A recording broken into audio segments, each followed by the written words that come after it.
D'abord, le patronat également a rendu sa copie. C'est le MEDEF qui fait 35 propositions, travaillées avec des économistes, et certaines sont explosives, Margot Faudéré. C'est vrai, d'abord, pour pousser l'État à freiner ses dépenses, le MEDEF appelle à réduire drastiquement le nombre de fonctionnaires. Concrètement, il propose de supprimer pas moins de 12 ministères, plus de 20 000 communes et collectivités locales.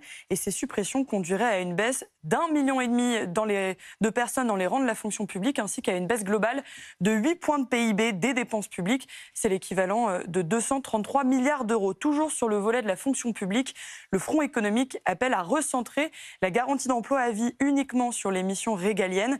Il suggère aussi de recourir davantage aux contractuels et à acter un gel des salaires dans la fonction publique d'État. Alors, il y a les fonctionnaires, proposition choc, mais il y a aussi une autre proposition choc sur les retraites. Effectivement, le MEDEF appelle à mettre en place un âge pivot de départ à la retraite à 64 ans. Il préconise aussi de durcir la retraite progressive. Il va encore plus loin en proposant de réduire à partir de 6 mois le montant des allocations qui sont versées aux seniors au chômage.